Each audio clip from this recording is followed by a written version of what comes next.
हाँ जी, सत श्री अकाल दोस्तों। ਆਪਾਂ ਇੱਕ ਨਵਾਂ ਚੈप्ਟਰ ਨਵੀਂ ਵੀਡੀਓ ਦੇ ਨਾਲ ਤੁਹਾਡੇ ਰੂਬਰੂ ਹੋਏ ਹਾਂ।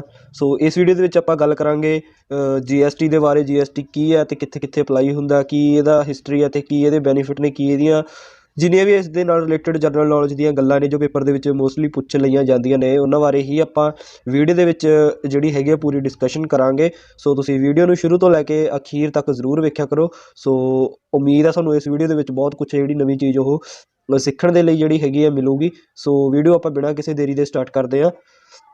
ਸੋ ਸ਼ੁਰੂ 'ਚ ਆਪਣੇ ਕੋਲ ਆਉਂਦਾ ਕਿ ਜੀਐਸਟੀ ਕੀ ਹੈ, ਅਤੇ ਜੇ ਆਪਾਂ ਨੋਰਮਲੀ ਗੱਲ ਕਰੀਏ ਜੀਐਸਟੀ ਕੀ ਹੈ ਤਾਂ ਜੀਐਸਟੀ ਦਾ ਜਿਹੜਾ ਫੁੱਲ ਨਾਮ ਹੈ ਉਹ ਗੁੱਡਸ ਐਂਡ ਸਰਵਿਸ ਟੈਕਸ ਹੈ। ਗੁੱਡਸ ਐਂਡ ਸਰਵਿਸ ਟੈਕਸ ਜਿਸ ਦਾ ਪੰਜਾਬੀ ਦੇ ਵਿੱਚ ਮਤਲਬ ਹੈ ਕਿ ਵਸਤਾਂ ਅਤੇ ਸੇਵਾ ਕਰ।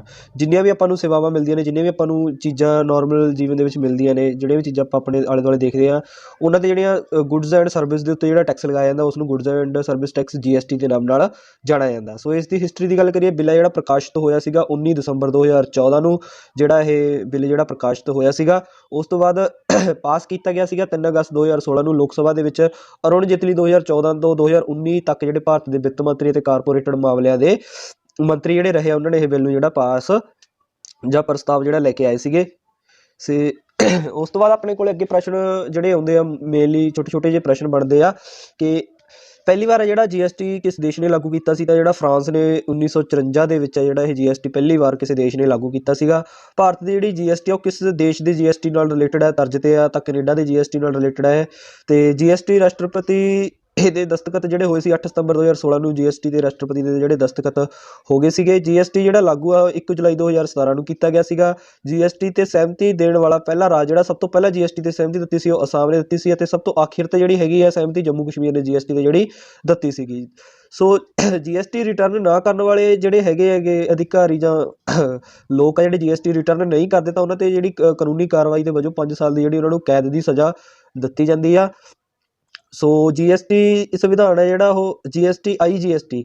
ਸੋ ਆਈਜੀਐਸਟੀ ਇਸ ਨੂੰ ਮੈਂ ਦੱਸੂ ਕੀ ਹੁੰਦਾ ਅੱਗੇ ਜਾ ਕੇ। ਅਤੇ ਇਸ ਨੂੰ ਜਿਹੜੀ ਸੰਵਿਧਾਨ ਦੇ ਅਨੁਛੇਦ 269A ਦੇ ਅੰਦਰ, ਅਤੇ ਜੀਐਸਟੀ ਕੌਂਸਲ ਉਸ ਦੇ ਬਾਰੇ ਵੀ ਮੈਂ ਤੁਹਾਨੂੰ ਅੱਗੇ ਦੱਸੂਗਾ ਜੀਐਸਟੀ ਕੌਂਸਲ ਕੀ ਹੈ। ਸੋ ਉਸ ਨੂੰ ਆਪਾਂ ਜਿਹੜੀ ਹੈਗੀ ਆ ਸੰਵਿਧਾਨ ਦੇ 279A ਦੇ ਅੰਡਰ ਜਿਹੜੇ ਇਹ ਰੱਖੇ ਜਾਂਦੇ ਆ।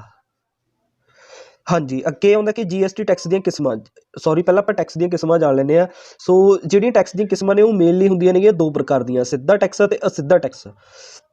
ਸਿੱਧੇ ਟੈਕਸ ਦੇ ਵਿੱਚ ਇਨਕਮ ਟੈਕਸ ਹੋ ਗਿਆ, ਕਾਰਪੋਰੇਸ਼ਨ ਟੈਕਸ ਹੋ ਗਿਆ, ਪ੍ਰੋਪਰਟੀ ਟੈਕਸ ਹੋ ਗਿਆ, ਵੈਲਥ ਟੈਕਸ, ਅਤੇ ਜਿਹੜੀਆਂ ਹੋਰ ਸਿੱਧੇ ਤੌਰ 'ਤੇ ਜਿਹੜੀ ਸਰਕਾਰ ਹੈ ਨਾਗਰਿਕ ਤੋਂ, ਕਿਸੇ ਨਾਗਰਿਕ ਤੋਂ ਸਿੱਧੇ ਤੌਰ 'ਤੇ ਜਿਹੜੀ ਇਹ ਲੈਂਦੀ ਹੈ ਸਰਕਾਰ, ਉਸ ਨੂੰ ਸਿੱਧਾ ਟੈਕਸ ਕਿਹਾ ਜਾਂਦਾ। ਅਤੇ ਉਸ ਤੋਂ ਬਾਅਦ ਗੱਲ ਆਉਂਦੀ ਹੈ ਅਸਿੱਧੇ ਟੈਕਸ ਦੀ। ਅਸਿੱਧੇ ਟੈਕਸ ਵਿੱਚ ਜਿਹੜੀਆਂ ਸਰਕਾਰ ਚੀਜ਼ਾਂ ਦੀ ਵਿਕਰੀ ਅਤੇ ਸੇਵਾਵਾਂ ਦੇ ਬਦਲੇ ਜਿਹੜਾ ਕਰ ਵਸੂਲਦੀ ਹੈ। ਸੋ ਇਹ 17 ਕਿਸਮ ਦੇ ਕਰ ਸਨ, ਜਿਵੇਂ ਕਿ custom duty, service tax, VAT tax. ਇਹਨਾਂ ਵਿੱਚ ਵੈਟ ਸਭ ਤੋਂ ਜ਼ਿਆਦਾ ਮਸ਼ਹੂਰ ਸੀਗਾ, ਜਿਹੜਾ ਵੈਟ ਟੈਕਸ ਸੀਗਾ ਸਰਕਾਰ ਵੱਲੋਂ ਬਹੁਤ ਹੀ ਜ਼ਿਆਦਾ ਮਸ਼ਹੂਰ ਸੀਗਾ। ਸੋ ਜੀਐਸਟੀ ਸਰਕਾਰ ਨੇ ਅਸਿੱਧੇ ਟੈਕਸ ਨੂੰ ਮਰਜ ਕਰਕੇ ਆਪਸ ਵਿੱਚ ਮਿਲਾ ਕੇ ਜੀਐਸਟੀ ਟੈਕਸ ਇੱਕ ਨਵਾਂ ਟੈਕਸ ਸੀ ਜਿਹੜਾ ਲਾਗੂ ਕੀਤਾ ਗਿਆ ਸੀਗਾ। ਪ੍ਰਸਤਾਵ ਲੈ ਕੇ ਆਉਂਦਾ ਗਿਆ ਸੀਗਾ ਕਿ ਜੀਐਸਟੀ ਜਿਹੜੇ 17 ਪ੍ਰਕਾਰ ਦੇ ਅਸਿੱਧੇ ਟੈਕਸ ਲਏ ਜਾਂਦੇ ਸੀ ਉਹਨਾਂ ਨੂੰ ਮਰਜ ਕਰਕੇ ਇੱਕ ਜੀਐਸਟੀ ਨਵਾਂ ਟੈਕਸ ਲੈ ਕੇ ਸਰਕਾਰ ਆਈ ਸੀਗੀ। ਸੋ ਉਸ ਤੋਂ ਬਾਅਦ ਆਪਣੇ ਕੋਲੇ ਪ੍ਰਸ਼ਨ ਬਣਦਾ ਕਿ ਜੀਐਸਟੀ ਆਖਿਰ ਦੇਣਾ ਕਿਹਨਾਂ ਨੂੰ ਪੈਂਦਾ। ਸੋ ਜੀਐਸਟੀ ਜਿਹੜਾ ਉਹ ਕਿਹਨਾਂ ਨੂੰ ਦੇਣਾ ਪੈਂਦਾ, ਇਸ ਬਾਰੇ ਆਪਾਂ ਗੱਲ ਕਰਦੇ ਹਾਂ। ਸੋ ਜੀਐਸਟੀ ਹੈ ਜਿਹੜਾ ਉਹ ਲਗਭਗ 20 ਲੱਖ ਤੋਂ ਉੱਪਰ ਦੇ ਕਾਰੋਬਾਰੀ ਨੇ ਜਿਨ੍ਹਾਂ ਦੀ ਜਿਹੜੀ ਜ਼ਰੂਰੀ ਨਹੀਂ ਹੈ ਕਿ ਉਹਨਾਂ ਦੀ ਆਮਦਨ 20 ਲੱਖ ਹੋਵੇ।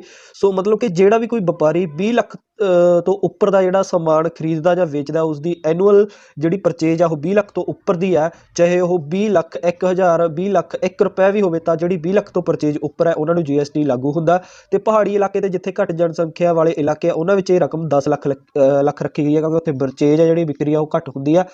ਸੋ ਅੱਗੇ ਆਪਣੇ ਕੋਲ ਆਉਂਦਾ ਕਿ ਇੰਟਰਸਟੇਟ ਵਪਾਰ। ਜੇਕਰ ਤੁਸੀਂ ਉਸ ਤੋਂ ਬਾਅਦ ਇਹ ਆਉਂਦਾ ਕਿ ਹੋਰ ਕਿਸ 'ਤੇ ਲੱਗਦਾ ਜਦੋਂ ਇੰਟਰਸਟੇਟ ਵਪਾਰ ਹੁੰਦਾ। ਮੰਨ ਲਓ ਤੁਸੀਂ ਨੇ ਪੰਜਾਬ ਤੋਂ ਚੀਜ਼ ਖਰੀਦ ਕੇ ਜਿਹੜੀ ਹੈਗੀ ਤੁਸੀਂ ਨੇ ਯੂਪੀ ਜਾਂ ਬਿਹਾਰ ਦੇ ਵਿੱਚ ਵੇਚਣੀ ਆ, ਤਾਂ ਉਸ ਦੇ ਉੱਤੇ ਜਿਹੜਾ ਇੰਟਰਸਟੇਟ ਵਪਾਰ ਟੈਕਸ ਹੈ ਜਿਹੜਾ ਉਹ ਲੱਗੂਗਾ। ਸੋ ਇੰਟਰਸਟੇਟ ਵਪਾਰ ਟੈਕਸ ਹੈ ਜਿਹੜਾ ਉਹ 20 ਲੱਗਦਾ ਹੈਗਾ। ਜੀਐਸਟੀ ਜਿਹੜਾ ਉਹ ਇੰਟਰਸਟੇਟ ਵਪਾਰ 'ਤੇ ਵੀ ਲੱਗਦਾ। ਅਤੇ ਇੱਕ ਜੇਕਰ ਤੁਹਾਡੀ ਜਿਹੜੀ ਪਰਚੇਜ ਹੈ ਐਨੂਅਲ ਸਾਲਾਨਾ ਪਰਚੇਜ ਤੁਹਾਡੀ ਬਿਜ਼ਨਸ ਦੀ ਉਹ 20 ਲੱਖ ਤੋਂ ਉੱਪਰ ਹੈ, ਤਾਂ ਵੀ ਇਹ ਜੀਐਸਟੀ ਜਿਹੜਾ ਉਹਨਾਂ ਨੂੰ ਦੇਣਾ ਪਵੇਗਾ। ਉਸ ਤੋਂ ਅੱਗੇ ਤੀਸਰਾ ਕਿ ਜੇਕਰ ਤੁਸੀਂ ਕੋਈ ਵੀ ਔਨਲਾਈਨ ਜਿਹੜੀ ਹੈਗੀ ਹੈ ਚੀਜ਼ ਦੀ ਵਿਕਰੀ ਕਰਦੇ ਹੋ ਤਾਂ ਤੁਹਾਨੂੰ GST ਜਿਹੜਾ ਉਹ ਲਾਗੂ ਹੋਵੇਗਾ ਤੁਹਾਡੇ ਤੇ, ਤਾਂ ਤੁਹਾਨੂੰ ਜਿਹੜਾ GST ਦੇਣਾ ਪਵੇਗਾ। ਕੋਈ ਵੀ ਤੁਸੀਂ ਈ-ਕਾਮਰਸ ਚਲਾਉਂਦੇ ਹੋ, ਚਾਹੇ ਤੁਸੀਂ 10 ਰੁਪਏ ਦਾ ਵੀ ਸਮਾਨ ਹੈ ਜਿਹੜਾ ਜੇ ਤੁਸੀਂ ਔਨਲਾਈਨ ਕਿਸੇ ਵੀ ਪੋਰਟਲ ਤੇ ਵੇਚੋਗੇ, ਤੁਹਾਡੀ ਵੈਬਸਾਈਟ ਹੈ ਜਾਂ ਤੁਸੀਂ ਕਿਸੇ ਐਮਾਜ਼ੋਨ ਜਾਂ ਫਲਿੱਪਕਾਰਟ ਦੇ ਥਰੂ ਤੁਸੀਂ ਕੋਈ ਵੀ ਔਨਲਾਈਨ ਬਿਜ਼ਨਸ ਕਰਦੇ ਹੋ ਤਾਂ ਤੁਹਾਨੂੰ ਜਿਹੜਾ 10 ਰੁਪਏ ਦੀ ਚੀਜ਼ ਤੇ ਵੀ ਜਿਹੜਾ ਉਹ GST ਉਹ ਦੇਣਾ ਲਾਜ਼ਮੀ ਹੋ ਜਾਏਗਾ। GST ਕਿੰਨੇ ਤਰ੍ਹਾਂ ਦੇ ਹਨ, GST ਕਿਸਮ ਕਿੰਨੇ ਤਰ੍ਹਾਂ ਦੀ ਹੈ ਇਸਦੀ। ਸੋ GST ਜਿਹੜੀ ਮੇਨਲੀ ਹੈਗੀ GST 4 ਪ੍ਰਕਾਰ ਦੀ ਆ। ਇਹਨਾਂ ਨੂੰ ਵੈਸੇ ਤਾਂ 3 ਕੈਟਾਗਰੀ 'ਚ ਹੀ ਰੱਖਿਆ ਜਾਂਦਾ ਤੇ ਉਹ ਮੈਂ ਤੁਹਾਨੂੰ ਦੱਸ ਦਿੰਦਾ ਕਿ ਕਿਹੜੇ ਕਿਹੜੇ ਇਹਨਾਂ ਦੀ ਕਿਸਮ ਹੈ। ਇੱਕ ਹੈਗਾ CGST ਮਤਲਬ central GST, central goods and service tax. ਜਿਹੜਾ ਕਿ ਕੋਈ ਵੀ ਟੈਕਸ ਹੈ GST ਦੀ ਕੋਈ ਵੀ ਕਿਸਮ ਹੈ ਉਹਨਾਂ ਵਿੱਚ CGST ਹੋਵੇਗਾ ਹੀ ਹੋਵੇਗਾ। ਸੋ ਅੱਗੇ ਆਉਂਦਾ ਸਟੇਟ GST ਮੀਨਜ਼ SGST, ਜਿਹੜਾ ਕਿ ਸਟੇਟ ਦਾ GST ਹੋਊਗਾ। ਜੇਕਰ ਚੀਜ਼ ਸਟੇਟ ਦੇ ਵਿੱਚ, ਜੇਕਰ ਤੁਸੀਂ ਕੋਈ ਬਿਜ਼ਨਸ ਕਿਸੇ ਇੱਕ ਚੁਣਵੇਂ ਹੋਏ ਰਾਜ ਦੇ ਵਿੱਚ ਕਰਦੇ ਹੋ, ਮੰਨ ਲਓ ਤੁਸੀਂ ਕੋਈ ਵੀ ਜਿਹੜਾ ਹੈਗਾ ਆਪਣਾ ਬਿਜ਼ਨਸ ਹੈ ਕਿਸੇ ਇੱਕ ਰਾਜ ਦੇ ਵਿੱਚ ਕਰਦੇ ਹੋ ਤਾਂ ਤੁਹਾਨੂੰ ਜਿਹੜਾ ਸਟੇਟ GST ਦੇਣਾ ਪਊਗਾ ਤੇ ਉਹਦੇ ਵਿੱਚ ਜਿਹੜਾ ਇਨਕਲੂਡ ਹੋਊਗਾ CGST ਤਾਂ ਜਿਹੜਾ ਤੁਹਾਨੂੰ ਦੇਣਾ ਹੀ ਪਊਗਾ। ਸੋ CGST ਤਾਂ ਕਿਸੇ ਵੀ ਟੈਕਸ ਦੇ ਵਿੱਚ ਹੈ, ਚਾਹੇ ਉਹ SGST ਹੈ, ਚਾਹੇ UGST ਹੈ, ਚਾਹੇ IGST ਹੈ, ਤਿੰਨਾਂ ਦੇ ਵਿੱਚ CGST ਤਾਂ ਕੰਪਲਸਰੀ ਹੀ ਹੈ ਕਿਉਂਕਿ ਸੈਂਟਰ ਦੀ ਸਰਕਾਰ ਆ ਉਹ ਆਪਣਾ ਹਿੱਸਾ ਰੱਖੇਗੀ ਹੀ ਰੱਖੇਗੀ।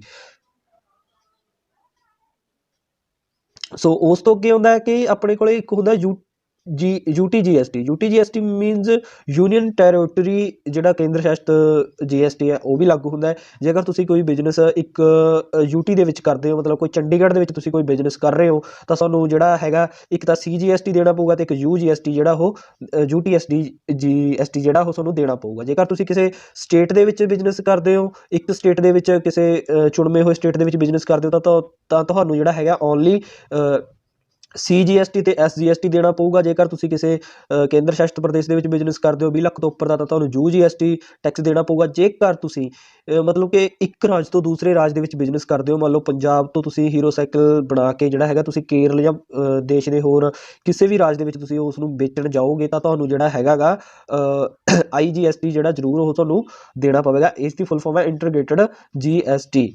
ਸੋ ਇੰਟੀਗ੍ਰੇਟਡ GST ਜਿਹੜਾ ਤੁਹਾਨੂੰ ਦੇਣਾ ਪਊਗਾ। ਸੋ ਇਸ ਦੇ ਵਿੱਚ ਕੀ ਹੈ, ਇਹਦਾ ਫੰਕਸ਼ਨ ਕੀ ਹੈ, CGST ਤਾਂ ਹਮੇਸ਼ਾ ਤੁਹਾਡਾ ਲੱਗੂਗਾ ਹੀ ਲੱਗੂਗਾ ਪਲੱਸ। ਹੁਣ ਇਹ ਤੁਹਾਡੇ ਤੇ ਡਿਪੈਂਡ ਹੈ ਕਿ ਤੁਹਾਡਾ ਬਿਜ਼ਨਸ ਕਿਹੋ ਜਿਹਾ ਹੈ, ਤੁਹਾਡਾ ਬਿਜ਼ਨਸ ਸਟੇਟ ਦੇ ਅੰਡਰ ਹੈ ਜਾਂ UT ਦੇ ਅੰਡਰ ਹੈ ਜਾਂ ਤੁਹਾਡਾ ਇੰਟੀਗ੍ਰੇਟਡ ਜਿਹੜਾ ਹੈਗਾ ਬਿਜ਼ਨਸ ਹੈ।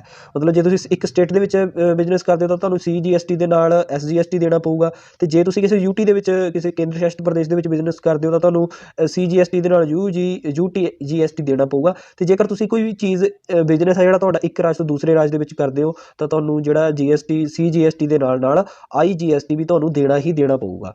ਸੋ ਜਿਹੜਾ ਆਪਾਂ ਦੇਖੀਏ ਇਸ ਕੜੀ ਦੇ ਵਿੱਚ ਜਿਹੜਾ CGST ਹੈ ਉਹ ਬਿਲਕੁਲ ਕੰਪਲਸਰੀ ਹੈ, ਇਹ ਲੱਗੇਗਾ ਹੀ ਲੱਗੇਗਾ ਕਿਉਂਕਿ ਇਹ ਸੈਂਟਰ ਦਾ ਟੈਕਸ ਹੈ ਤੇ ਇਹ ਸੈਂਟਰ ਹੈ ਜਿਹੜਾ ਸਰਕਾਰ ਹੈ ਉਹ ਪੂਰੇ ਰਾਜਾਂ ਦੇ ਵਿੱਚ, ਪੂਰੇ ਕੇਂਦਰ ਸ਼ਾਸਿਤ ਪ੍ਰਦੇਸ਼ਾਂ ਦੇ ਵਿੱਚ ਆਪਣਾ ਹਿੱਸਾ ਜਿਹੜਾ ਉਹ ਰੱਖੇਗੀ।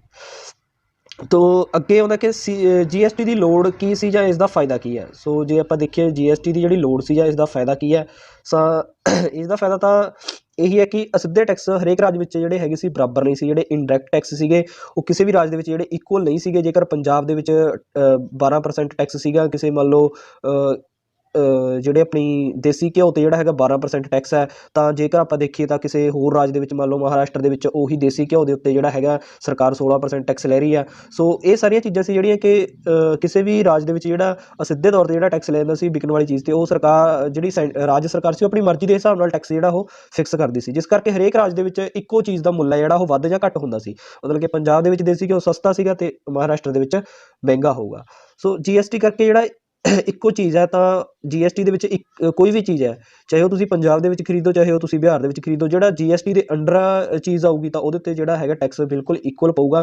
ਜੇਕਰ 12% ਟੈਕਸ ਘਿਓ ਦੇ ਉੱਤੇ ਪੰਜਾਬ 'ਚ ਤਾਂ ਉਹੀ 12% ਟੈਕਸ ਤੁਹਾਨੂੰ ਪੂਰੇ ਦੇਸ਼ ਦੇ ਕਿਸੇ ਵੀ ਇਲਾਕੇ ਦੇ ਵਿੱਚ ਤੁਹਾਨੂੰ 12% ਟੈਕਸ ਹੀ GST ਦੇ ਅੰਡਰ ਜਿਹੜਾ ਉਹ ਲਾਗੂ ਹੋਊਗਾ। ਸੋ ਇਹੀ ਸੀਗਾ ਕਿ ਚੀਜ਼ਾਂ ਦੇ ਜਿਹੜੇ ਟੈਕਸ ਸੀ ਪੂਰੇ ਦੇਸ਼ ਦੇ ਵਿੱਚ ਇਕੁਅਲ ਹੋ ਗਏ ਸੀਗੇ। ਸੋ ਹਰੇਕ ਚੀਜ਼ ਦਾ ਜਿਹੜਾ ਆਪਣਾ ਆਪਣਾ ਟੈਕਸ ਸੀਗਾ ਉਹ ਅਲੱਗ-ਅਲੱਗ ਤਰੀਕੇ ਨਾਲ GST ਦੇ ਅੰਡਰ ਪੂਰੇ ਦੇਸ਼ ਦੇ ਵਿੱਚ ਇਕੁਅਲ ਸੀਗਾ। ਸੋ ਉਸ ਤੋਂ ਬਾਅਦ ਹੈ ਕਿ ਪਹਿਲਾਂ ਕੀ ਹੁੰਦਾ ਸੀਗਾ, ਵੱਡੇ ਪੱਧਰ 'ਤੇ ਜਿਹੜੀ ਵੀ ਕੋਈ ਵੀ ਕੰਪਨੀ ਸੀਗੀ ਉਹ ਆਪਣਾ ਜਿਹੜਾ ਵਪਾਰ ਸੀ ਜਾਂ ਉਦਯੋਗ ਸੀਗੀ ਉਹ ਉੱਥੇ ਸੈਟਲ ਕਰਦੀ ਸੀ ਜਿੱਥੇ ਦੀ ਸਰਕਾਰ ਉਸ ਚੀਜ਼ 'ਤੇ ਘੱਟ ਟੈਕਸ ਲੈ ਰਹੀ ਹੈ। ਮੰਨ ਲਓ ਕੋਈ ਕੰਪਨੀ ਹੈ ਬਾਹਰੋਂ ਆਉਂਦੀ ਹੈ, ਮੰਨ ਲਓ ਟੈਸਲਾ ਆ ਰਹੀ ਹੈ ਜਿਹੜੀ ਕਿ ਬਹੁਤ ਹੀ ਮਸ਼ਹੂਰ ਹੈ ਆਪਣੀ ਕੰਪਨੀ, ਇਲਾਨ ਮਸਕ ਦੀ ਕੰਪਨੀ ਅਮਰੀਕਾ ਦੀ। ਸੋ ਜਿਹੜੀ ਟੈਸਲਾ ਉਹ ਆਪਣੀ ਆਟੋਮੋਬਾਈਲ ਕੰਪਨੀ ਹੈ। ਸੋ ਉਹ ਕੀ ਕਰੂਗੀ, ਉਹ ਦੇਖੂਗੀ ਕਿ ਭਾਰਤ ਦੇ ਵਿੱਚ ਕਿਹੜੀ ਰਾਜ ਦੀ ਸਰਕਾਰ ਇਸ ਚੀਜ਼ ਸਾਡੀ ਕੰਪਨੀ ਵਾਲੀ ਜਿਹੜੀ ਸਾਡਾ ਪ੍ਰੋਡਕਟ ਹੈ ਉਸ 'ਤੇ ਸਭ ਤੋਂ ਘੱਟ ਟੈਕਸ ਲੈ ਰਹੀ ਹੈ। ਸੋ ਜੇ ਮੰਨ ਲਓ ਪੰਜਾਬ ਦੇ ਵਿੱਚ ਉਹ ਆਟੋਮੋਬਾਈਲ ਇੰਡਸਟਰੀ 'ਤੇ 22% ਟੈਕਸ ਹੈ, ਅਤੇ ਜੇਕਰ ਮਹਾਰਾਸ਼ਟਰ ਦੀ ਸਰਕਾਰ ਉਸ ਨੂੰ 18% ਟੈਕਸ 'ਤੇ ਟੈਕਸ ਲਾਗੂ ਕਰ ਰਹੀ ਹੈ ਉਸ 'ਤੇ, ਤਾਂ ਜਿਹੜੀ ਹੈਗੀ ਹੈ ਟੈਸਲਾ ਕੰਪਨੀ ਓਬਵੀਅਸਲੀ ਹੈ ਕਿ ਉਹ 18% ਵਾਲੇ ਪਾਸੇ ਜਾਊਗੀ। ਸੋ ਇਹ ਚੀਜ਼ ਦਾ ਫਾਇਦਾ ਇਹ ਹੋ ਗਿਆ ਕਿ ਹੁਣ ਰਾਜ ਬੇਸ਼ੱਕ ਕੋਈ ਵੀ ਹੈ, ਚਾਹੇ ਪੰਜਾਬ ਹੈ, ਚਾਹੇ ਬਿਹਾਰ ਹੈ, ਚਾਹੇ ਬੰਗਲਾਦੇਸ਼ ਹੈ, ਸੌਰੀ ਬੰਗਲਾਦੇਸ਼ ਹੈਗਾ, ਆਸਾਮ ਹੈ, ਚਾਹੇ ਰਾਜ ਕੋਈ ਵੀ ਹੈ, ਉੱਥੇ ਕੋਈ ਵੀ ਚੀਜ਼ 'ਤੇ ਜਿਹੜਾ ਟੈਕਸ ਇਕੁਅਲ ਲਾਗੂ ਹੋਊਗਾ। ਚਾਹੇ ਕੋਈ ਵੀ ਉਤਪਾਦਨ ਕਰਨਾ ਤੁਸੀਂ ਨੇ, ਕੋਈ ਵੀ ਤੁਸੀਂ ਨੇ ਆਪਣੀ ਕੰਪਨੀ ਸੈਟਲ ਕਰਨੀ ਹੈ, ਕੋਈ ਵੀ ਤੁਸੀਂ ਨੇ ਇੰਡਸਟਰੀ ਲਗਾਉਣੀ ਹੈ, ਤਾਂ ਇਸ ਦਾ ਮਤਲਬ ਇਹ ਹੋਇਆ ਕਿ ਹੁਣ ਕੋਈ ਵੀ ਜਿਹੜਾ ਉਦਯੋਗਪਤੀ ਹੋਊਗਾ ਤਾਂ ਉਸ ਨੂੰ ਆਪਣੀ ਇੱਕ ਨਿਸ਼ਚਿਤ ਜੀ ਜਗ੍ਹਾ ਮਿਲ ਜੂਗੀ। ਮੰਨ ਲਓ ਹੁਣ ਜੇ ਕਿਸੇ ਨੇ ਕੋਈ ਉਦਯੋਗ ਲਾਉਣਾ ਤਾਂ ਉਹ ਪਹਿਲਾਂ ਦੇਖੂਗਾ ਕਿ ਮੇਰੇ ਉਦਯੋਗ ਦੇ ਵਿੱਚ ਜਿਹੜੀ ਚੀਜ਼ ਬਣੂਗੀ ਉਹ ਕਿੱਥੇ ਜਿਹੜੀ ਜ਼ਿਆਦਾ ਉਹ ਉਸ ਦੀ ਵਿਕਰੀ ਹੈ ਜਾਂ ਉਸ ਦੀ ਜਿੱਥੇ ਮੰਗ ਹੈ, ਤਾਂ ਉਹ ਜਿੰਨਾ ਹੋ ਸਕਿਆ ਉਸ ਉਦਯੋਗ ਨੂੰ ਉਹਨਾਂ ਜਗ੍ਹਾਵਾਂ ਦੇ ਕੋਲੇ ਲਾਊਗਾ ਜਿੱਥੇ ਉਸ ਦੀ ਜਿਹੜੀ ਚੀਜ਼ ਆ ਉਹ ਸੌਖੀ ਵਿਕੇ ਅਤੇ ਜ਼ਿਆਦਾ ਵਿਕੇ। ਸੋ ਇਸ ਨਾਲ ਕੀ ਹੈ ਕਿ ਦੇਸ਼ ਦੇ ਹਰੇਕ ਰਾਜ ਦੇ ਵਿੱਚ, ਦੇਸ਼ ਦੇ ਹਰੇਕ ਜਗ੍ਹਾ 'ਤੇ ਜਿਹੜੇ ਇਕੁਅਲ ਉਦਯੋਗ ਹੋਣਗੇ ਅਤੇ ਇਕੁਅਲ ਜਿਹਾ ਜਿਹੜਾ ਰੁਜ਼ਗਾਰ ਆ ਉਹ ਜਿਹੜਾ ਸਾਧਨ ਆ ਉਹ ਪੈਦਾ ਹੋ ਸਕੂਗਾ। ਸੋ ਅੱਗੇ ਆਉਂਦਾ ਕਿ ਇਨਪੁਟ GST ਅਤੇ ਆਊਟਪੁੱਟ GST ਕੀ ਹੈ। ਇਨਪੁੱਟ GST ਮੰਨ ਲਓ ਤੁਸੀਂ ਕੋਈ ਚੀਜ਼ 100 ਰੁਪਏ ਦੀ ਖਰੀਦ ਰਹੇ ਹੋ, ਠੀਕ ਹੈ, ਤਾਂ ਉਸ ਦੇ ਉੱਤੇ 10% GST ਲੱਗਿਆ, ਤਾਂ ਉਸ ਦੀ ਕੀਮਤ 110 ਰੁਪਏ ਹੋਊਗੀ, ਠੀਕ ਹੈ। ਸੋ ਜੇ ਮੰਨ ਲਓ ਤੁਸੀਂ ਉਸ ਤੋਂ ਬਾਅਦ, ਸੌਰੀ ਮੈਂ ਥੋੜ੍ਹਾ ਬਿਮਾਰ ਹੋ ਰਿਹਾ ਇਸ ਲਈ ਜ਼ਿਆਦਾ ਸਮਝਾ ਨਹੀਂ ਪਾ ਰਿਹਾ। ਸੋ 110 ਰੁਪਏ ਹੋ ਗਈ, ਠੀਕ ਹੈ। ਉਸ ਤੋਂ ਬਾਅਦ ਜੇਕਰ ਤੁਸੀਂ ਉਸੇ ਚੀਜ਼ ਨੂੰ ਅੱਗੇ 150 ਰੁਪਏ ਦੀ ਵੇਚੋਗੇ ਤਾਂ 10% ਤੁਸੀਂ ਵੀ ਤਾਂ GST ਲਗਾਓਗੇ ਨਾ। ਸੋ ਜਿਹੜਾ ਵੀ ਤੁਸੀਂ GST ਦਿੱਤਾ ਤੁਸੀਂ ਉਹ GST ਤਾਂ ਆਪਦਾ ਕੱਢੋਗੇ ਨਾ। ਜੇ ਤੁਸੀਂ ਨੇ 100 ਰੁਪਏ ਦੀ ਖਰੀਦ ਕੇ 10 ਰੁਪਏ GST ਦਿੱਤਾ ਤਾਂ 110 ਰੁਪਏ ਹੋ ਗਏ, ਤਾਂ ਤੁਹਾਡੀ ਜਿਹੜੀ ਚੀਜ਼ ਆ ਤੁਸੀਂ ਉਸੇ ਨੂੰ 150 ਰੁਪਏ ਦੀ ਵੇਚੋਗੇ ਤਾਂ ਤੁਸੀਂ ਆਪਦਾ GST 10% ਲਗਾਓਗੇ ਤਾਂ ਜਿਹੜਾ ਤੁਸੀਂ ਆਪਣੀ ਚੀਜ਼ 165 ਰੁਪਏ ਦੀ ਵੇਚੋਗੇ, ਠੀਕ ਹੈ। ਉਸ ਤੋਂ ਬਾਅਦ ਜਿਹੜਾ ਇਨਪੁੱਟ GST ਲੱਗਿਆ ਤੁਸੀਂ ਨੇ 10 ਰੁਪਏ ਦਾ ਜਿਹੜਾ 10% GST ਦਿੱਤਾ ਉਹ ਹੋ ਗਿਆ, ਅਤੇ ਆਊਟਪੁੱਟ GST ਆ ਜਿਹੜਾ ਤੁਸੀਂ ਨੇ ਚੀਜ਼ ਵੇਚਣ ਤੋਂ ਬਾਅਦ 15 ਰੁਪਏ। ਇਹ 15 ਰੁਪਏ ਕਿਵੇਂ ਬਣੇ ਨੇ ਇਹ ਤੁਹਾਨੂੰ ਮੈਂ ਕਲੀਅਰ ਕਰ ਦਿੰਦਾ ਕਿ ਦੇਖੋ ਤੁਸੀਂ ਨੇ ਇਨਪੁੱਟ 'ਚੋਂ ਜਿਹੜਾ ਆਊਟਪੁੱਟ GST 'ਚੋਂ ਹੈ ਇਨਪੁੱਟ GST ਘਟਾ ਦੇਣਾ, ਮਤਲਬ ਕਿ ਤੁਸੀਂ ਨੇ ਪਹਿਲਾਂ ਜਿੰਨਾ GST ਦਿੱਤਾ ਹੈ ਅਤੇ ਉਹਦੇ ਵਿੱਚੋਂ ਜਿੰਨਾ GST ਤੁਸੀਂ ਨੇ ਲਿਆ ਹੈਗਾ ਉਸ ਦੇ ਵਿੱਚੋਂ ਉਸ ਨੂੰ ਘਟਾ ਦੇਣਾ, ਤਾਂ ਤੁਹਾਡੇ ਕੋਲ ਜਿਹੜਾ ਬਚੂਗਾ ਤਾਂ ਤੁਸੀਂ ਨੇ 15 ਰੁਪਏ GST ਲਿੱਤਾ ਅਤੇ 10 ਰੁਪਏ GST ਤੁਸੀਂ ਨੇ ਦਿੱਤਾ। ਸੋ ਤੁਸੀਂ 15 ਦੇ ਵਿੱਚੋਂ 10 ਨੂੰ ਘਟਾਓਗੇ ਤਾਂ 5 ਰੁਪਏ ਜਿਹੜਾ ਤੁਹਾਡੇ ਕੋਲ ਜਿਹੜਾ ਬਚੂਗਾ, ਤੁਸੀਂ 5 ਰੁਪਏ ਦਾ GST ਹੋਊਗਾ ਜਿਹੜਾ ਤੁਸੀਂ ਨੇ ਆਪਣੇ ਗਾਹਕ ਤੋਂ ਲਿਆ ਉਹ ਤੁਸੀਂ ਸਰਕਾਰ ਨੂੰ ਪੇ ਕਰੋਗੇ 10% ਦੇ ਵਿੱਚ ਤੁਸੀਂ ਜੋੜ ਕੇ, ਠੀਕ ਹੈ। ਇਹ ਚੀਜ਼ ਹੈ ਕਿ ਆਊਟਪੁੱਟ GST ਅਤੇ ਇਨਪੁੱਟ GST ਕੀ ਹੁੰਦਾ। ਹਾਂਜੀ, ਉਸ ਤੋਂ ਅੱਗੇ ਪ੍ਰਸ਼ਨ ਹੈਗਾ ਕਿ GST ਰਿਟਰਨਸ ਕੀ ਹੁੰਦੀਆਂ ਨੇ। GST ਰਿਟਰਨਸ ਮੰਨ ਲਓ ਤੁਸੀਂ ਨੇ ਕੋਈ ਵੀ ਚੀਜ਼ ਤੁਸੀਂ ਖਰੀਦ ਲਈ ਪਹਿਲਾਂ ਉਹ 10% GST ਦੇ ਕੇ, ਤਾਂ ਤੁਹਾਨੂੰ ਜ਼ਰੂਰੀ ਥੋੜ੍ਹੀ ਹੈ ਕਿ ਤੁਹਾਡੀ ਖਰੀਦੀ ਹੋਈ ਚੀਜ਼ ਉਸੇ ਦਿਨ ਵਿਕ ਜੂਗੀ। ਸੋ ਤੁਸੀਂ 10% GST ਦੇ ਕੇ ਕੋਈ ਵੀ ਚੀਜ਼ ਖਰੀਦ ਲਈ ਅਤੇ ਉਸ ਚੀਜ਼ ਨੂੰ ਅੱਗੇ ਤੁਸੀਂ ਜਦੋਂ ਵੇਚੋਗੇ ਆਪਣਾ GST ਲਾ ਕੇ, ਅਤੇ ਉਸ ਤੋਂ ਬਾਅਦ ਜਿਵੇਂ ਮੰਨ ਲਓ ਤੁਹਾਨੂੰ ਮੈਂ ਦੱਸਿਆ ਸੀ ਕਿ ਤੁਸੀਂ ਨੇ 110 ਰੁਪਏ ਦੀ ਚੀਜ਼ ਖਰੀਦ ਲਈ ਅਤੇ ਤੁਸੀਂ ਨੇ 165 ਦੀ ਵੇਚਤੀ, ਤਾਂ ਤੁਹਾਡਾ ਜਿਹੜਾ GST ਜਿਹੜਾ ਤੁਸੀਂ ਨੇ ਆਪਣੀ ਚੀਜ਼ ਵੇਚਣ ਤੋਂ ਬਾਅਦ ਵੀ ਤੁਸੀਂ ਨੇ GST ਲਗਾਇਆ, ਤਾਂ ਜਿਹੜਾ 5 ਰੁਪਏ GST ਦੇ ਤੁਹਾਡੇ ਕੋਲ ਬਚਣਗੇ ਤਾਂ ਤੁਸੀਂ ਉਹ GST ਨੂੰ ਸਰਕਾਰ ਨੂੰ ਰਿਟਰਨ ਕਰਨਾ ਹੈ ਤਾਂ ਉਸ ਨੂੰ GST ਰਿਟਰਨ ਕਹਿ ਦਿੰਦੇ ਆ। ਸੋ ਇਹ ਜਿਹੜੀਆਂ ਰਿਟਰਨਸ ਨੇ ਮਹੀਨੇ ਦੇ ਵਿੱਚ 3 ਵਾਰ ਭਰਨੀਆਂ ਪੈਂਦੀਆਂ, ਤਾਂ ਇਹਦਾ ਫਾਇਦਾ ਇਹ ਹੈ ਕਿ ਤੁਹਾਨੂੰ ਮਹੀਨੇ ਦਾ ਹਿਸਾਬ ਇਕੱਠਾ ਨਹੀਂ ਦੇਖਣਾ ਪਊਗਾ। ਸੋ ਤੁਸੀਂ 3 ਮਹੀਨੇ ਦੇ ਵਿੱਚ 3 ਵਾਰ ਆਪਣਾ ਜਿਹੜਾ ਛੋਟਾ ਮੋਟਾ ਹਿਸਾਬ ਹੈ ਉਹ GST ਰਿਟਰਨ ਦੇ ਥਰੂ ਕਰ ਸਕਦੇ ਹੋ। ਹਾਂਜੀ, ਤਾਂ ਅੱਗੇ ਪ੍ਰਸ਼ਨ ਆਉਂਦਾ ਕਿ GST ਦਰਾਂ ਕੀ ਨੇਗੀਆਂ। GST ਦੀਆਂ ਜਿਹੜੀਆਂ ਦਰਾਂ ਨੇ ਉਹ ਅਲੱਗ-ਅਲੱਗ ਚੀਜ਼ਾਂ ਦੇ ਹਿਸਾਬ ਨਾਲ ਅਲੱਗ-ਅਲੱਗ ਨੇਗੀਆਂ। ਸੋ ਮੈਂ ਤੁਹਾਨੂੰ ਇੱਥੇ ਕਲੀਅਰ ਕਰਦਾ ਕਿ GST ਦੀਆਂ ਜਿਹੜੀਆਂ ਦਰਾਂ ਨੇ ਉਹਨਾਂ ਨੂੰ 4 ਸ਼੍ਰੇਣੀਆਂ ਦੇ ਵਿੱਚ ਵੰਡਿਆ ਗਿਆ ਹੈਗਾ। ਸੋ ਪਹਿਲਾਂ ਤਾਂ ਹੈਗੀ ਹੈ ਕਿ 0%, 5%, 12%, 18% ਅਤੇ 28%। ਜਿਹੜੀਆਂ ਇਹ ਮੇਨ ਨੇਗੀਆਂ 4-5 ਸ਼੍ਰੇਣੀਆਂ ਨੇਗੀਆਂ। ਸੋ ਇਹਨਾਂ ਨੂੰ GST ਦੇ ਕਿਸ ਚੀਜ਼ ਦੀ ਜਿਹੜੀ ਹੈਗੀ ਹੈ ਕਿ ਜ਼ਰੂਰੀ ਚੀਜ਼ਾਂ ਦੇ ਘੱਟ ਹੋਊਗਾ, ਅਤੇ ਜਿਹੜੀਆਂ ਚੀਜ਼ਾਂ ਜ਼ਿਆਦਾ ਜ਼ਰੂਰੀ ਨਹੀਂ ਹੋਣਗੀਆਂ, ਜਿਹੜੀਆਂ ਆਪਣੀਆਂ ਐਸ਼ ਪ੍ਰਸਤੀ ਵਾਲੀਆਂ ਚੀਜ਼ਾਂ ਨੇ ਉਹਨਾਂ 'ਤੇ ਜਿਹੜਾ GST ਆ ਉਹ ਜ਼ਿਆਦਾ ਹੋਊਗਾ। ਸੋ ਇਸ ਲਿਸਟ ਦੇ ਵਿੱਚ 1200 ਚੀਜ਼ਾਂ ਜਿਹੀਆਂ ਨੇ ਜਿਨ੍ਹਾਂ 'ਤੇ GST ਲਾਗੂ ਹੁੰਦਾ। ਸੋ 1200 ਚੀਜ਼ਾਂ ਮੈਂ ਇੱਕ ਵੀਡੀਓ ਦੇ ਵਿੱਚ ਗਿਣਾਊਂਗਾ ਤਾਂ ਬਹੁਤ ਜ਼ਿਆਦਾ ਲੈਂਥੀ ਹੋ ਜਾਊ ਵੀਡੀਓ, ਤੁਸੀਂ ਆਪਣਾ ਗੂਗਲ ਕਰ ਸਕਦੇ ਹੋ ਕਿਹੜੀ ਚੀਜ਼ 'ਤੇ ਕਿੰਨਾ ਜਿਹੜਾ GST ਆ ਉਹ ਲੱਗਦਾ ਹੈ। ਸੋ ਜੇ ਤੁਹਾਨੂੰ ਦੱਸ ਦਈਏ ਕਿ ਗੈਸ, ਵਾਈਨ, ਪੈਟਰੋਲ, ਇਹਨਾਂ ਕੁਛ ਚੀਜ਼ਾਂ 'ਤੇ ਜਿਹੜਾ GST ਉਹ ਲਾਗੂ ਨਹੀਂ ਹੁੰਦਾ, ਕਿਉਂਕਿ ਜੇ ਇਹਨਾਂ ਚੀਜ਼ਾਂ 'ਤੇ ਲਾਗੂ ਹੋ ਗਿਆ GST, ਇਹਨਾਂ 'ਤੇ ਲਾ ਦਿੱਤਾ ਗਿਆ, ਤਾਂ ਇੱਕ ਤਾਂ ਪੈਟਰੋਲ ਦੇ ਜਿਹੜੇ ਹੈਗੇ ਵੈਟ ਰੇਟ ਦੀ ਜਿਹੜਾ ਵੈਟ ਟੈਕਸ ਲੱਗਦਾ ਉਹ ਵੈਟ ਟੈਕਸ ਉਹ ਖਤਮ ਹੋ ਜਾਊਗਾ, ਅਤੇ ਪੈਟਰੋਲ ਜਿਹੜਾ ਬਿਲਕੁਲ ਸਸਤਾ ਹੋ ਜਾਊਗਾ ਜੇ GST ਦੇ ਅੰਡਰ ਆ ਗਿਆ। ਅਤੇ ਜੇ GST ਦੇ ਅੰਡਰ ਇਹਨਾਂ ਚੀਜ਼ਾਂ ਨੂੰ ਲੈ ਆਏ ਤਾਂ ਇਹ ਸਸਤੀਆਂ ਹੋ ਜਾਣਗੀਆਂ, ਅਤੇ ਬਾਕੀ ਸਸਤੀਆਂ ਹੋਣ ਦੇ ਨਾਲ ਇਹਨਾਂ ਦੀ ਜਿਹੜੀ ਹੋਊਗੀ ਜਿਹੜੀ ਕੀਮਤ ਉਹ ਹਰੇਕ ਰਾਜ ਦੇ ਵਿੱਚ ਇੱਕੋ ਜਿਹੀ ਹੋ ਜਾਊਗੀ। ਸੋ ਜਿਹੜੀਆਂ ਇਹ ਚੀਜ਼ਾਂ ਨੇਗੀਆਂ ਇਹਨਾਂ ਨੂੰ GST ਤੋਂ ਵੱਖ ਰੱਖਿਆ ਗਿਆ ਹੈਗਾ।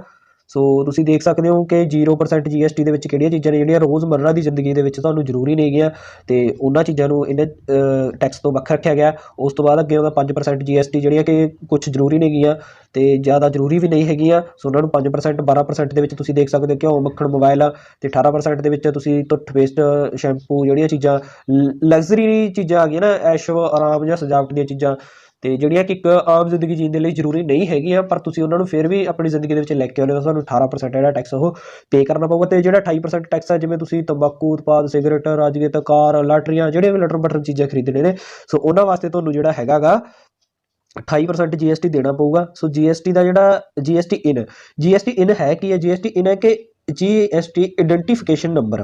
ਸੋ ਆਈਡੈਂਟੀਫਿਕੇਸ਼ਨ ਨੰਬਰ ਹੈ ਜਿਹੜਾ ਮੋਸਟਲੀ ਉਹ 15 ਅੰਕਾਂ ਦਾ ਹੁੰਦਾ ਹੈਗਾ, ਜੇਕਰ ਦੇਖਿਆ ਜਾਵੇ ਤਾਂ 15 ਅੰਕਾਂ ਦਾ ਨੰਬਰ ਹੁੰਦਾ ਹੈਗਾ ਇੱਕ GST ਦਾ, GST ਇਨ ਦਾ। ਸੋ ਉਹਦੇ ਵਿੱਚ ਜਿਹੜੇ ਪਹਿਲੇ ਦੋ ਅੱਖਰ ਹੋਣਗੇ ਉਹ ਹੋਣਗੇ ਸਟੇਟ ਨੂੰ ਦਰਸਾਉਣਗੇ, ਸਟੇਟ ਕੋਡ ਨੂੰ। ਉਸ ਤੋਂ ਬਾਅਦ ਜਿਹੜੇ 10 ਅੱਖਰ ਹੋਣਗੇ ਤੁਹਾਡੇ ਜਿਹੜੇ ਹੈਗੇ ਆ ਪੈਨ ਕਾਰਡ ਦੇ ਨੰਬਰ ਨੂੰ ਦਰਸਾਉਣਗੇ, ਅਤੇ ਪਿਛਲੇ ਜਿਹੜੇ 3 ਅੱਖਰ ਆ ਉਹ ਮਸ਼ੀਨਿੰਗ ਜਾਂ ਜਿਹੜਾ ਆਪਣਾ GST ਕਾਊਂਸਲ ਪ੍ਰੋਵਾਈਡ ਕਰਦੀ ਹੈ ਨੈਟਵਰਕ, ਉਸ ਦੀ ਆਪਣੀ ਜਿਹੜੀ ਹੋਊਗੀ ਕਾਰਵਾਈ, ਉਸ ਦੇ ਹਿਸਾਬ ਨਾਲ ਜਿਹੜੇ ਅੱਗੇ ਨੰਬਰ ਹੋਣਗੇ ਪਿਛਲੇ 3।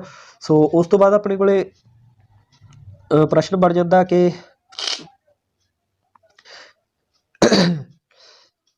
ਸੋ ਜਿਹੜਾ GST ਨੰਬਰ ਹੈ ਉਹ ਉਸ ਨੂੰ ਮੁਹੱਈਆ ਕੌਣ ਕਰਵਾਉਂਦਾ? ਸੋ GST ਜਿਹੜਾ ਨੰਬਰ ਹੈ ਤੁਹਾਡਾ ਉਸ ਨੂੰ GST ਨੈਟਵਰਕ ਮੁਹੱਈਆ ਕਰਵਾਉਂਦਾ ਹੈ। ਅਤੇ ਮੰਨ ਲਓ ਜੇਕਰ ਕਿਸੇ GST ਦੇ ਵਿੱਚ ਧੋਖਾਧੜੀ ਜਾਂ ਕੋਈ ਹੋਰ ਬਦਲਾਵ ਕਰਨਾ ਹੈ GST ਦੇ ਵਿੱਚ, ਉਹਨਾਂ ਨੂੰ ਜਿਹੜੇ ਬਦਲਾਵ ਨੂੰ ਇਹ ਕਰਨ ਵਾਲੀ ਜਿਹੜੀ ਸਿਮਤੀ ਹੈ, ਜਿਹੜੀ ਇੱਕ ਡਿਪਾਰਟਮੈਂਟ ਬਣਾਇਆ ਗਿਆ, ਉਸ ਨੂੰ ਕੀ ਕਹਿੰਦੇ ਨੇ? ਸੋ GST ਦੇ ਵਿੱਚ ਕੋਈ ਬਦਲਾਵ ਕਰਨਾ ਤਾਂ ਉਸ ਨੂੰ GST ਕਾਊਂਸਲ ਕਿਹਾ ਜਾਂਦਾ।